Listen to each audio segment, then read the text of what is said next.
Our gospel reading for this morning comes from the 20th chapter of Luke. This is now in Jerusalem. Jesus has made his triumphal entry into there. He's been teaching in the temple, and the days are growing very short before he will be arrested and put on trial. Listen for what the Spirit may speak to us through these words. Some Sadducees, those who say there is no resurrection, came to Jesus and asked him a question. "Teacher, Moses wrote for us that if a man's brother dies, leaving a wife but no children, the man shall marry the widow and raise up children for his brother. Now there were 7 brothers. The first married and died childless. Then the second and the third married her. And so in the same way, all 7 died childless. Finally, the woman also died. In the resurrection, therefore, whose wife will the woman be? For the 7 had married her." Jesus said to them, "Those who belong to this age marry and are given in marriage. But those who are considered worthy of a place in that age and in the resurrection from the dead neither marry nor are given in marriage. Indeed, they cannot die anymore because they are like angels and are children of God, being children of the resurrection. And the fact that the dead are raised, Moses himself showed in the story about the bush, where he speaks of the Lord as the God of Abraham, the God of Isaac, and the God of Jacob. Now he is God not of the dead, but of the living. For to him all of them are alive." The word of the Lord. Thanks be to God. When I was 13 years old, my brother and I discovered the comedian George Carlin. Some of you know of him. And we used to laugh listening to his 7 words you could not say on television. At least we did when our parents weren't around and couldn't hear us playing the record. But I was also intrigued by his take on growing up Catholic. See, I didn't know any Catholics. I didn't know anything about Catholics or Catholic school. But still, his stories about questioning and challenging the teachings of his church resonated with my own early teenage doubts and questions. Carlin told of creating elaborate scenarios meant to trip up the priest and make them look foolish.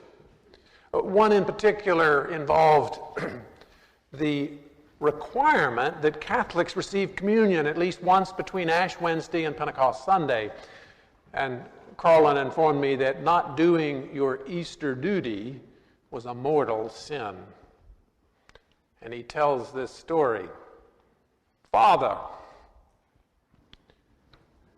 suppose that you've not made your Easter duty, and it's Pentecost Sunday, the last day, and you're on a ship at sea, and the chaplain goes into a coma. But you wanted to receive, and then it's Monday, too late. But then you cross the international date line." Don't you just know that the priest just loved it when little George Carlin put up his hand in class? Now, the Sadducees in our gospel this morning engage in something a little similar. They come up with an elaborate scenario meant to trip up Jesus and make him look foolish, but this is no game. This is high stakes. They see Jesus as a real threat, and they desperately want to discredit him. Now, the Sadducees themselves are a very small, very wealthy, and very conservative faction within Judaism. And they believed that Scripture consisted of only Torah, only the books of Moses. What are the first 5 books in our Bible? And they could find no evidence for resurrection in those first 5 books. In contrast, the Pharisees and Jesus understood most all of what we would call the Old Testament as Scripture. And they saw plenty of evidence for resurrection among some of the prophets and other writings in the Scripture. Although this understanding of resurrection had nothing to do with going to heaven, it was about the coming of a new age, a new day when God made everything new and the dead were raised to be a part of it. Now, the Sadducees have watched as Jesus has engaged other opponents, has successfully escaped other opponents that tried to trap him, but now it's their turn.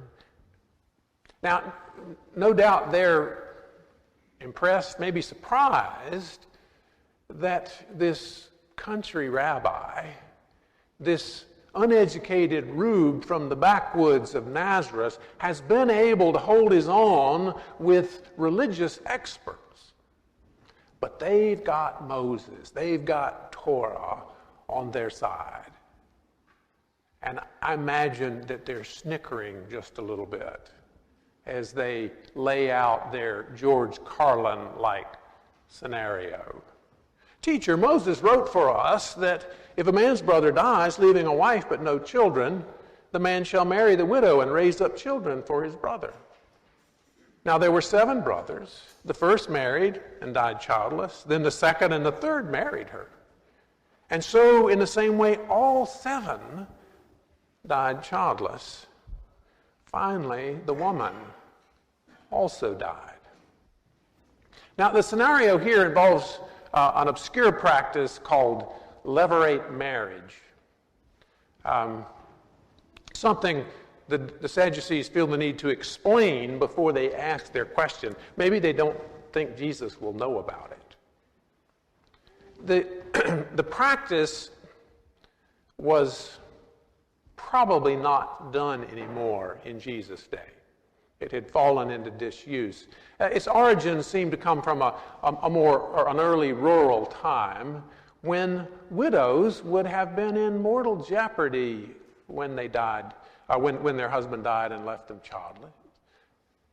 The rule was supposed to help the deceased have an heir, and so allow his lineage to continue. But it also meant that childless widows would be taken in and have a home and not die from starvation. Now, it's a little hard to imagine that the wealthy Sadducees had to worry about such things, but there was the rule in the books of Moses, right alongside those other rules prohibiting getting tattoos, plowing with a donkey and an oxen together, or making cloth out of 2 different kinds of thread. So, Jesus, whose wife will she be? And the Sadducees sit back and wait. Let's see him get out of this one. Surely he won't speak against Moses. Now, Jesus' response addresses 2 different issues. First, he speaks to the nature of resurrection itself. Now, the Sadducees don't believe in resurrection, but their question assumes an understanding of it that doesn't look so different from one I hear spoken by Christians today. Resurrection here is mostly just a change of venue. We'll pick up where we left off, but in heaven or paradise or somewhere. But Jesus insists that the resurrection belongs to an entirely different age, and involves a complete transformation. Things that went with being human, things like marriage, no longer apply. Now, Jesus doesn't give us much in the way of details. In fact, you can read through the whole Bible. There's very little in the way of details. It seems that the best Jesus can offer us is that we'll be like angels, children of God, children of the resurrection.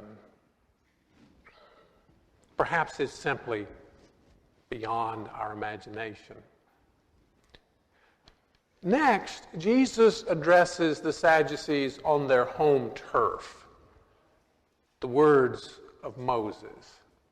They have dredged up an obscure rule to challenge him, but Jesus recalls a famous, well-known story of Moses meeting God at the burning bush.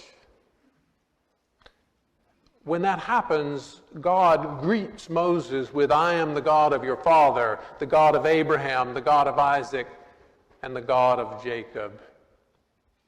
And Jesus insists that the tense matters here, that God does not say, "I knew Jacob and Abraham and Isaac back in the day, and we did some great stuff together."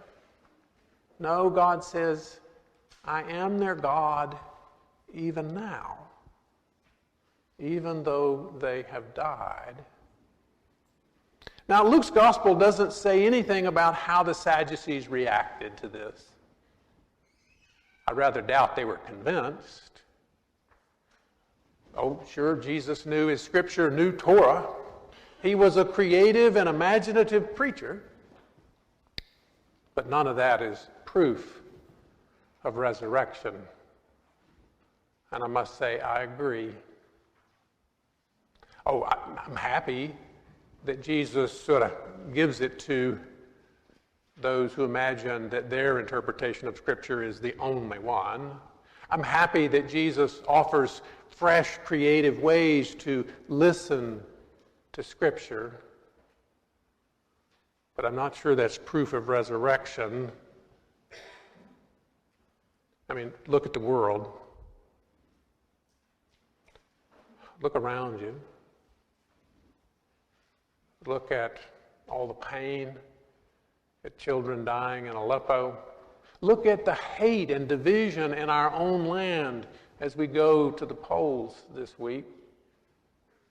I'm not sure that a little information about verb tense is enough for me to embrace the sort of grandiose notion of resurrection that Jesus has that says God's going to bring a new day, God's going to create a new heaven and a new earth, and all those we have lost are going to be brought along to be a part of it. I just don't see much evidence of that.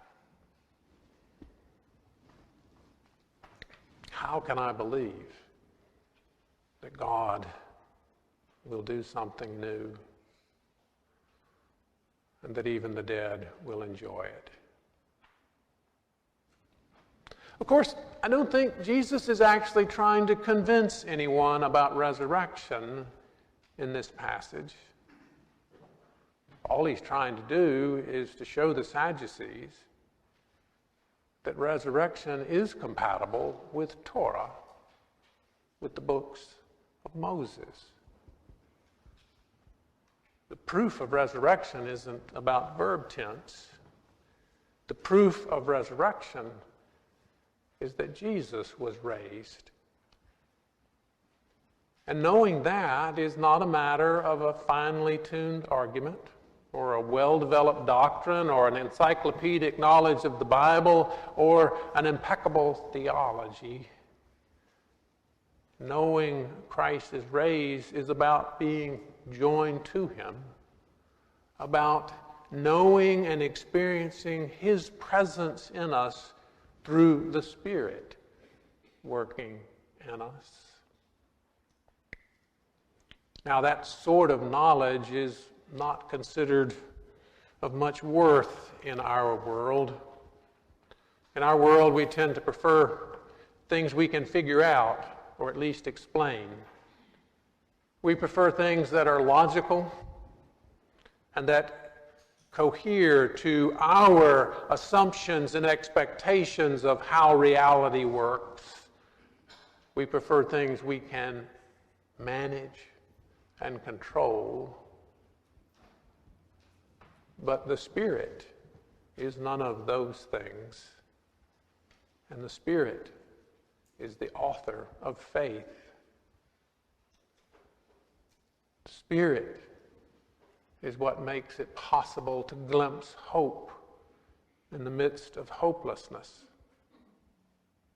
The Spirit is what makes it possible to know that God is still God to those we have lost. It's the Spirit that makes it possible to know that no matter what happens in the world or what happens in an election, God is still God, and the world still belongs to God. I won't try to convince you of that. It doesn't work that way. I will encourage you, though, to take a chance to open yourself to the presence of Christ that is already within you, for you to let go, to give up control,